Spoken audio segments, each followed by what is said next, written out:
que j'ai vécu. Il y a de cela quelques années, j'étais dans une relation où j'étais vraiment très malheureuse. Une relation que ma mère a combattu. Donc c'est un gars que j'ai connu, nous étions au lycée.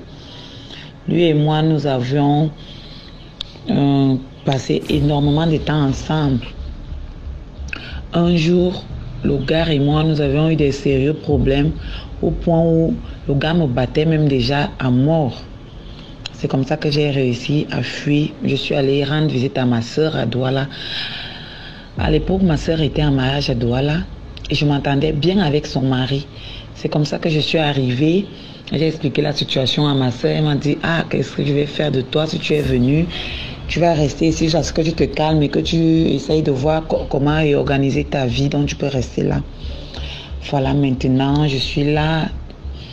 Un monsieur qui passait par là tous les matins avec une grosse voiture et tout. Apparemment, le monsieur m'avait déjà localisé. Voilà, le monsieur qui vient, il me dit... il dit à mon beau-frère, c'est qui là-bas? Mon beau-frère dit, c'est ma petite belle-sœur et tout. Il dit, oh, je vais rencontrer la fille. Elle est trop belle. Entre-temps, le monsieur n'était pas marié. Mon beau-frère vient, il me dit, ouais, ma chérie, il faut que tu rencontres ce monsieur. C'est quelqu'un qui peut changer ta vie. Il a beaucoup d'argent. Tu vois, il a une très belle maison avec des femmes de ménage et tout. Tu es très belle, tu mérites avoir un foyer bien, machin. À l'époque, j'avais donc peur de ces gens avec l'argent là que quand mon beau-frère me racontait même cette histoire-là, je regardais mon beau-frère et je riais.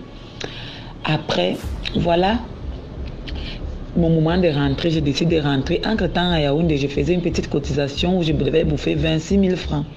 C'est comme ça que j'envoie notre dernier nid. Donc ma petite soeur, je lui demande d'aller prendre les 26 000, de prendre 1000 francs et de m'envoyer 25 000. Comme je posais les ongles et je faisais les cils, un peu le nyanga des femmes là. Moi, dans ma tête, c'était que non, je vais payer mon transport. Je profite pour acheter quelques paquets d'ongles et les trucs à Douala avant de rentrer. C'est comme ça que ma soeur vient, elle prend cet argent, elle l'encre en bourse avec l'argent. Elle ne m'envoie rien.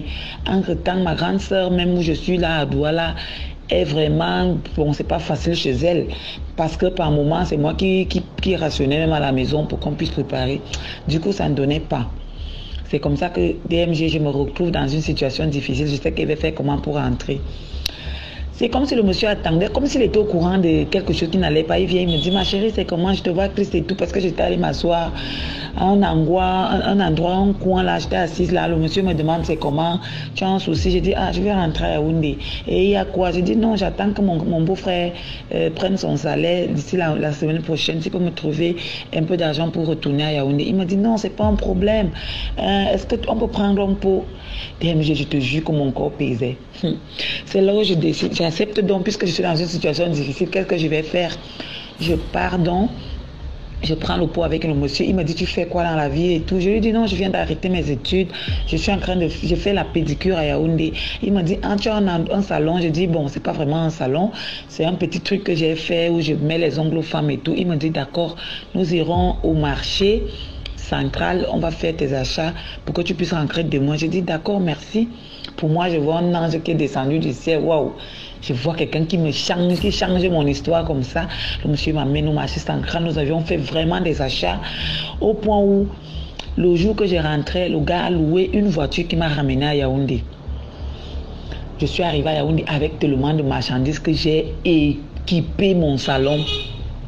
Au point où j'ai même engagé une coiffeuse, puisque moi je ne sais pas coiffer, j'ai engagé une coiffeuse qui est venue et coiffée, puisque j'ai tout pris, même les mèches. 2 ou 3 jours après, le monsieur me rappelle, il me dit, filme un peu ton salon, je vais voir si l'espace est vraiment approprié. Puisque moi j'avais un petit truc en planche que moi-même j'avais cloué là, juste pour avoir un peu, on cache pluie quoi, donc du genre la pluie, mais s'il pleut ça ne peut pas toucher les clients et tout. Voilà le monsieur qui me dit, non, c'est dans ça que tu allais mettre toute la marchandise, hein, je t'envoie l'argent, tu cherches un espace commercial bien propre et tout. 2 jours, le monsieur m'envoie 300 000 DMG. Je suis déjà là dans les VAPS. Je vois que non, je suis déjà arrivé et tout. C'est comme ça que j'arrive. Je pars. Entre-temps, moi, je n'ai même pas changé de salon, mais je lui ai quand même menti que non, j'ai trouvé un endroit où j'ai payé et tout. Il m'a dit, il faut que tu reviennes à Douala. Je vais te voir, tu me manques. Entre-temps, j'avais déjà fait 2 semaines et demie à Yaoundé. C'est comme ça que je reprends la route. J'arrive à Douala. DMG, je vais signaler ici que le monsieur habitait Il avait construit une très grande maison au bord de la mer. Donc, il fallait pour partir de chez lui, arriver où ma soeur vivait, il y avait le chemin de fer qui séparait sa maison et la maison de ma soeur. Quand tu traversais le chemin de fer, il y avait une grande brousse avant d'arriver là où ma soeur se trouvait. C'est comme ça que j'arrive, on fait la fête. Je suis partie avec l'une de mes belles soeurs, père à son âme, elle est décédée aujourd'hui. C'est comme ça qu'on arrive là-bas, on fait la fête, il achète les habits, les chaussures et tout le reste. Maintenant, au moment de rentrer, il est 3 heures du matin, je ne peux plus aller toquer chez ma soeur. Je dis, ah, ça fait rien, il a dépensé beaucoup pour moi. Si je vais passer une nuit avec lui, ça fait rien. Moi, voilà, qui va dormir avec le monsieur DMG. Quand on arrive à la maison, pour arriver chez lui, il fallait prendre même l'ascenseur pour arriver dans sa chambre. La chambre était tellement grande que, alors que je vous parle, même l'appartement dans lequel je vis ne vaut pas l'espace de ce monsieur, de la chambre de ce monsieur. C'est comme ça qu'on arrive. La clim était d'abord, oh, j'arrive, je lui dis, mais c'est congelé ici, c'est comment? Tu ne baisses